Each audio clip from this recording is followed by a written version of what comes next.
아이에게 행복을 주는 비결. 스티브 비덜프 지음.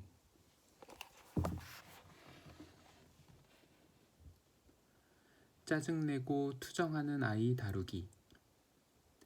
아이들은 투정하는 것을 우연히 배운다. 18개월에서 24개월까지의 아이들은 욕구 불만이 생길 때나 기다리기 싫을 때, 혹은 안 돼 라는 대답을 들을 때 짜증을 내면 효과가 있다는 것을 이따금씩 터득하게 된다. 한번 그렇게 맞들이고 나면 아이들은 짜증을 내면서 듣도 보도 못한 기세로 도저히 손을 쓸 수 없을 정도의 난리를 피운다. 워낙 갑자기 일어나는 일이라 아이도 제풀에 놀랄 때가 있을 정도. 그딴 건 싫단 말이야. 그러고 나면 아이들은 울음을 터뜨리기 마련이어서 진정을 시켜야 하지만, 사실은 2단계부터 아이들은 자기가 지금 하고 있는 행위를 잘 알고 있으며 스스로를 조종한다. 이것 보라고. 내가 지금 귀청이 찢어져라 소리를 지르고 있단 말이야. 이제 땅바닥에 주저앉아 발을 굴러야지. 땅바닥을 치면서 옳거니 걸려들었군. 왜 이런 식으로 행동을 하려 할까? 부분적으로는 그동안 쌓인 초조감과 불안을 한꺼번에 터뜨리면서 해방감을 느끼기도 한다. 그러나 가장 큰 동기는 어른들이 나타내는 반응이다. 어른들은 몹시 당황하고 놀라고 긴장하고 때로는 아이가 원하는 대로 해주고 만다. 따라서 분노의 꾸며낸 감정의 투정은 상습적인 것이 될 수 있다.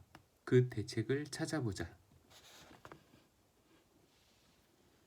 1. 아이가 원하는 것을 주지 않는다. 이 문제를 해결하고자 한다면 가장 먼저 밟아야 할 필수적인 단계이다. 아이가 심한 투정을 부린다고 해서 아이가 원하는 것을 주면 절대로 안 된다. 아이를 달래기 위해 과거에는 해달라는 대로 해주었을지 모르나 더 이상은 안 된다.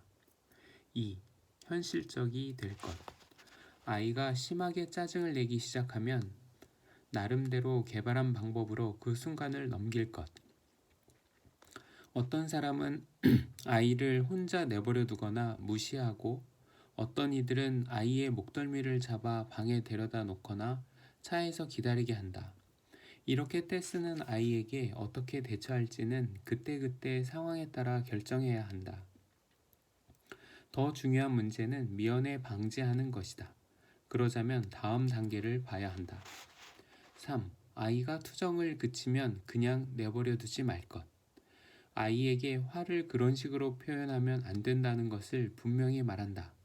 이때 중요한 것은 때를 잘 잡아야 한다는 것인데, 우선은 아이가 진정이 되어야 한다. 그때까지 아이들이 자기 방에 있게 하거나 벽 앞에 세워두거나, 혹은 슈퍼마켓에서 그랬다면 집에 돌아올 때까지 기다릴 것. 그리고 나서 문제를 꺼낸다. 너 때문에 속이 많이 상했다는 것, 내가 예초에 가졌던 불만이 뭐였다는 것, 내가 다르게 행동했어야 한다는 것을 분명히 알려주어야 한다. 그리고 막무가내로 떼쓰는 것이 가져오는 현실적인 결과를 보여줄 것. 장난감을 압수하거나 하루 동안 TV를 못 보게 하는 것 등. 4. 계획을 잘 세울 것. 심한 투정은 부모와 아이에게 스트레스가 많이 쌓여 있을 때 자주 발생한다. 인생이 좀 더 편해지기를 원한다면 대체 어떤 상황이 당신과 아이를 불만스럽게 하는지 생각해보고, 그런 상황을 방지하기 위해 최대한 애써야 한다. 장복이나 쇼핑을 오래 해야 할 경우 그 동안만이라도 아이를 다른 사람에게 맡기는 건 어떨까? 아니면 평소 틈틈이 간단한 쇼핑을 할 때를 이용해서 아이에게 잠깐씩 관심을 줄 수 없는 상황을 만들어 익숙해지게 할 것.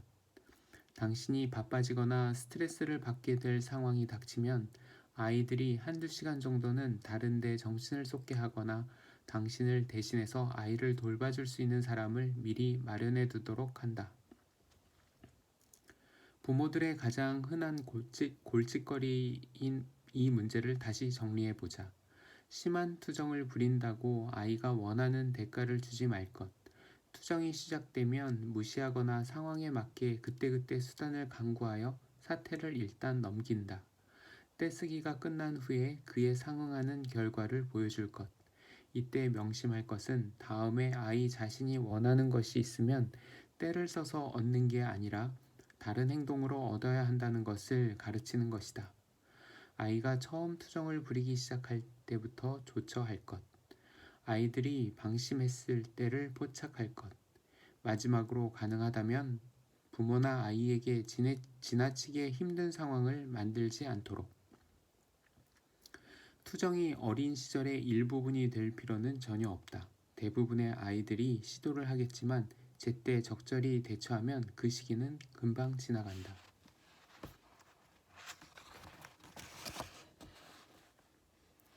아버지 노릇, 배우자를 뒷받침해주는 것.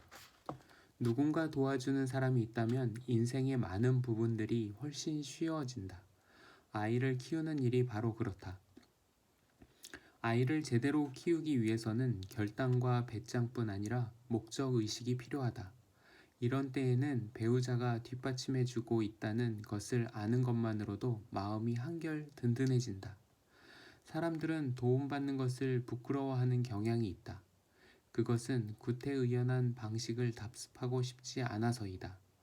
그러면 그 구태의연하고 캐캐묵은 방식이란 무엇인가? 그 답은 이 한 문장으로 요약된다. 아빠가 집에 오시기만 해봐. 웃어 넘길 일이 아니다. 엄마 혼자서 아이들을 돌보다 지친 나머지 아이를 따끔하게 혼내는 훈육의 역할은 아빠에게 넘겨버리는 것이다. 아빠는 집에 와서 쉬고 싶은 생각밖에 없는데 아이들을 엄하게 혼내는 악역을 떠받게 된다. 아이들은 아빠가 다음날 출근하면 또 온갖 난리를 피우고 이런 일은 계속 반복된다. 뒷받침은 중요하다. 그러나 이왕 해주려면 제대로 해주어야 한다. 여기에는 간단한 규칙이 있다. 당신이 누군가를 뒷받침할 때 그 누군가의 원래 자리까지 차지할 필요는 없다는 것이다. 사람들이 서로서로 직접 접촉한다면 인간관계는 훨씬 간단해질 것이다. 의사소통이 쌍방간에 일어나는 것이 아니라 세 방향으로 이루어진다면 혼란이 일어날 수밖에 없다. 어떻게 하면 문제에 직접적으로 접근할 수 있는지를 보여주는 사례가 있다. 13살이 된 영호는 빨랫감을 내놓는 문제로 엄마를 괴롭히고 있다. 영호는 점점 언성을 높이고 욕설도 하며 대단히 공격적으로 말한다. 그의 아버지가 어깨너머로 듣고는 다가온다. 그는 아들에게 야, 목소리 좀 낮추고 말해. 엄마하고 이 문제를 매듭지어야지 하고 말하며 아들의 눈을 들여다본다. 그럼 됐니? 예. 아버지는 사라졌지만 아빠가 한 말은 귀에 남아있다. 영호는 이제부터 빨래에 관한 문제를 매듭지어야만 한다. 원칙은 이렇다. 아이가 엄마와 실랑이를 하고 있다면 엄마와 둘이 실랑이를 끝내도록 한다. 아빠가 간섭해야 할 일은 아이가 엄마를 존중하게 만드는 것이다. 이렇게 되면 일은 간단해진다. 뒷받침은 딸과 아들을 한꺼번에 상대할 때도 필요하다. 특히 아들의 경우 마치 부모의 인내심이 어디까지인가를 시험해 보는 듯한 시기가 공통적으로 있다. 그런 때는 아빠를 원군으로 내세우는 게 좋다. 단 이러한 뒷받침을 해줄 때 부모가 각자 단호함과 부드러움의 균형을 맞춰야 함은 물론이다. 배우자가 엄격하거나 유약해서 한쪽으로 치우칠 경우 당신이 그걸 보완해 줄 수는 없다. 따라서 각자가 아이의 개성에 맞춰 제대로 하도록 노력해야 한다. 또 다른 캐캐묵은 방식은 30년 전에 아주 일반적인 방법이었는데 부모 한쪽이 엄격하고 다른 한쪽은 자유롭게 해서 조화를 이루는 것이다. 즉 아빠가 저녁을 굶기면 엄마가 살짝 샌드위치와 우유를 갖다 주는 식이다. 이것은 아이가 각각 균형을 갖춘 부모의 모습을 경험하지 못한다는 점에서 그다지 좋은 방법이 못 된다. 부모 노릇 역시 다른 일과 마찬가지로 자신에게 맞는 방법을 스스로 찾아낼 수 있다. 아이가 이건 공평하지 않아요. 엄마, 아빠 둘 다 날 미워하니까 라고 투덜거린다면 부모 노릇을 제대로 하고 있다는 것이지만 대개 이렇게까지는 가지 않는다.